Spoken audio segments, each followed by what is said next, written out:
Thank you, Brian. That was so brilliant and illuminating, and thank you for bringing us into spirit, too. My name is Derry Ganshorn, and I'm the Executive Director of the Homeless Garden Project, and I'm here tonight.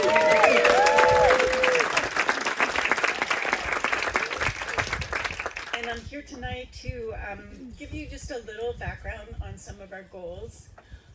You would have to be here longer, except that I put a lot of it in the program tonight, so if you get a chance to read that. And then I'm going to introduce our next speaker, who is a trainee in the program, Janel Garibaldi. So one of our goals at HGP is to create a sense of belonging to ourselves, to each other, and to the land. And we work to create belonging for our trainees, but also for anyone who comes to the farm. And I hope that all of you tonight may have experienced a sense of belonging to something larger than yourself this evening, whether it's to community, or our mission, or our farm, and how it connects to the local food system. One way we cultivate belonging is at our weekly circle meeting, attended at the beginning of the week by trainees and staff. Our training supervisor asks a question, and we go around the circle, each person answering the question.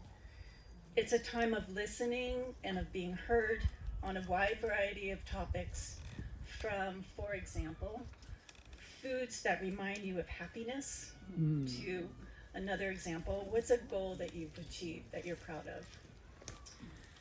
During circle meeting, our next speaker, Janel Garibaldi, always responds with great passion and magnetism. In her passion, she seems to me fearless and unstoppable.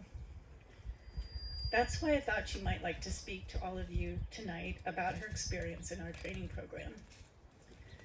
She worked hard to sort through how to talk about her past and to describe her experience, and we had the opportunity to get to know her more. The talk she's going to give tonight was truly a labor of love.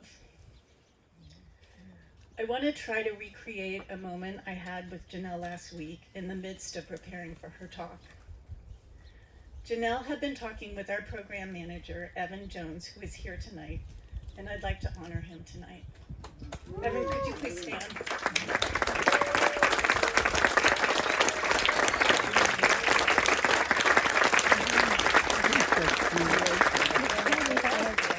He's here celebrating his birthday. So Evan was listening to Janel as she described a conflict she had had on the farm. He was drawing her out. I have seen him do this 100 times with incredible presence and patience. And she worked through the conflict. In my office afterwards, she was so relieved. And she said, he helped me so much. I love him. I could have kissed him. He's so beautiful. And I tell you this to highlight the importance of love and fearlessness in healing and in building community, and to celebrate Janel and her unabashed love. Please welcome her now.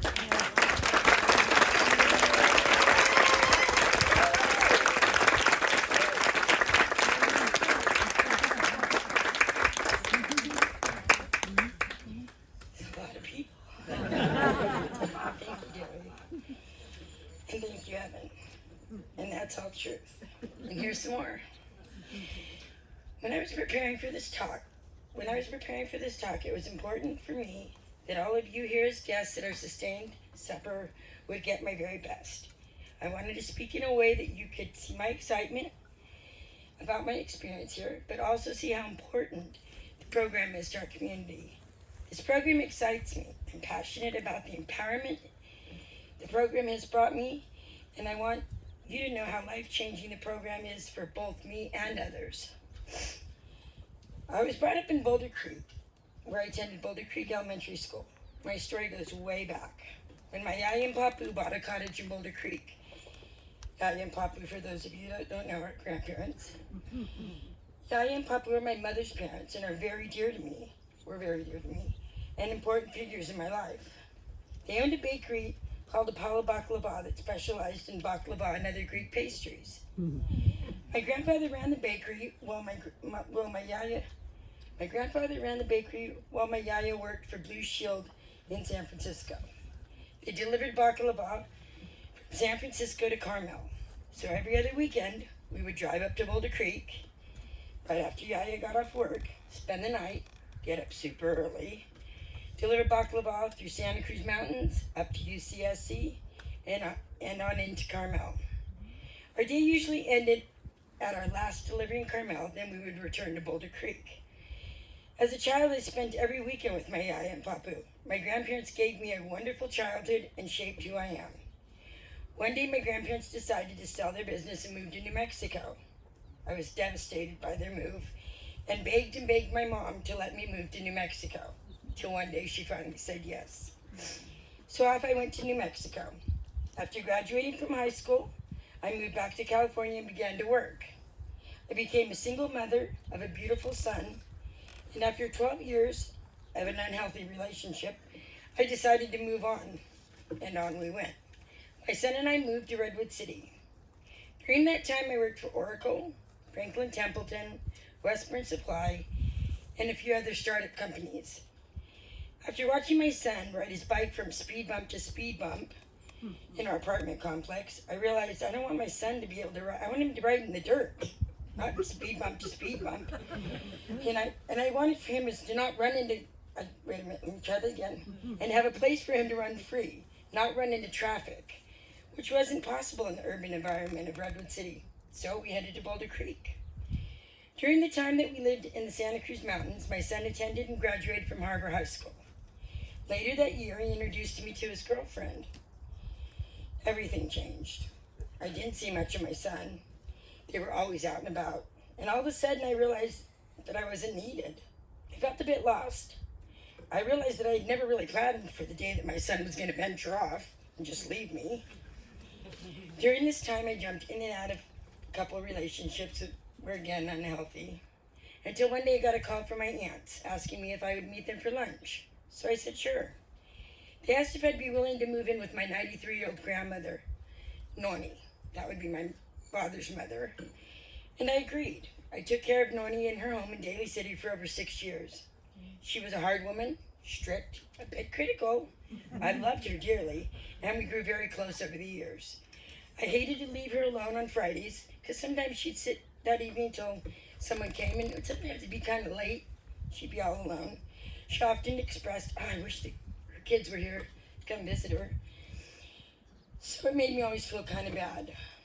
On January 10th of 2021, Noni passed away. Within one day, her house was full of family. Of course, I was livid. I was mourning the death of my grandmother, my best friend. And the next thing you know, my dad and I had a nasty argument. The next thing you know, I got in my car and I left. I chose at that time to be homeless.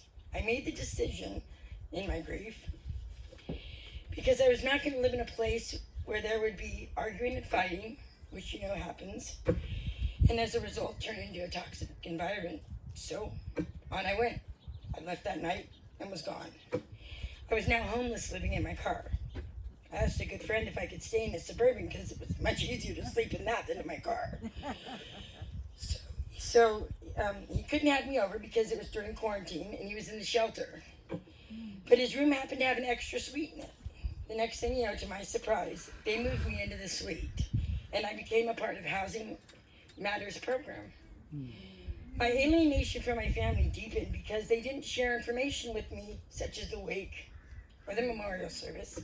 Come to find out, after calling the Italian cemetery, the service was the following day. So I showed up to see the whole family at the service, and I chose to stay across in the distance. The service was over. I stayed away from my family, fear of confrontation. I had nothing good for me. I had nothing good to say. Then I left. During the summer of 2021, I was working with Housing Matters and was so blessed to hear that they'd be helping me with housing. By October 21st, I was happy in my new place. I knew it was time for me to now get a job. After several failed attempts to write a current resume, I sunk lower and lower.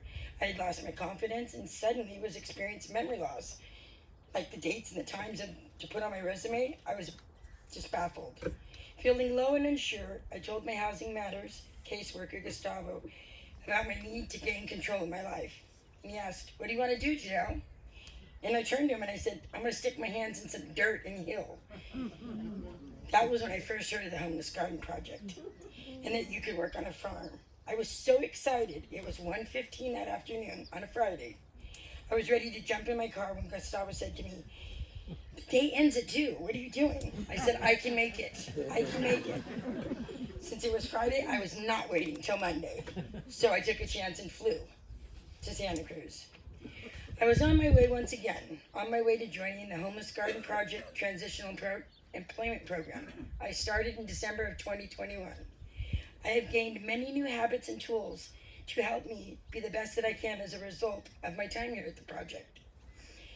I'm very grateful for being accepted into a community of love, respect, and support that anyone who comes to the farm or workshop is sure to enjoy at any time. At this program, it doesn't matter what you wear, how you look, and you're not judged, and everyone's welcomed. I believe the tools will help me improve as I move forward on my journey to be the best mother, friend, and colleague I can be. I have learned to be accountable and be there for those who may need. I am now punctual and take pride in respecting everyone's time. It also helped me to repair relationships with my family. We have resolved our issues, and I love them very much, and we've worked through this. This was added to it, sorry. I was last Friday when I went and met my family yesterday, so it's a little late in my speech, sorry. Anyways, it's all true.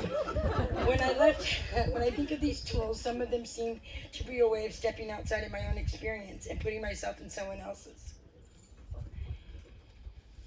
To imagine how they might be feeling or what they might be going through. The key is responding with empathy to my colleagues and in building a strong team. Setting goals is an important part of the Homeless Garden Project. We started off with some small ones. I thought to myself, goals, small goal. She says, "Well, what? Just come up with one." The first one was putting my keys in the same place, because that morning I was freaking out because I couldn't find my keys. There's no way I was going to be late to work. Well, I found a spot for my keys, so I started to put my keys on the hook each time I entered my house. It's funny. I remembered my father at my first apartment saying, "Now look, Janel, when you walk in the door, you get a hook here and you put your keys right on it." He says, "You'll always have your keys." Dad, if you could see me now, it's only taken me a few decades to get that one. And so I continued to place my keys on the hook day after day. The next thing you know, I created a habit, and a good one at that. Feeling good about achieving a small goal empowered me to set more goals and feel even better about myself. It empowered me and began building my confidence that I'd lost somewhere.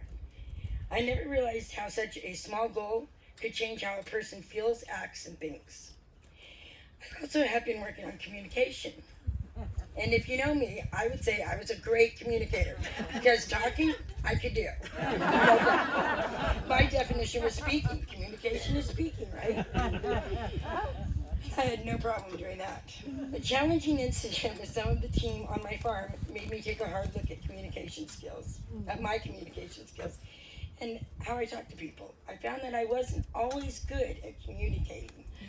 I came to learn that communication is huge and it has many facets, like presentation, words, listening, hearing, responding, actions and reactions, and more. Wow. Learning all the different facets of communication as a whole was mind-blowing. The incident allowed me to see the depth of communication and what it entails. As I consider my goals for the future, I know I want to be a better person in my daily life. I know it doesn't matter who you are, where you are, or what you have in life. But what I most care about is being open to change and accepting others as they are. All of the beauty in me came from my Aya Papu and my grandma and my noni. But each GP has given me an opportunity to regain my confidence. I'm a grown person that needed healing, and I got that. I have connected the dots and gained so much understanding of simple things. There isn't a day that doesn't go by that I don't learn something new.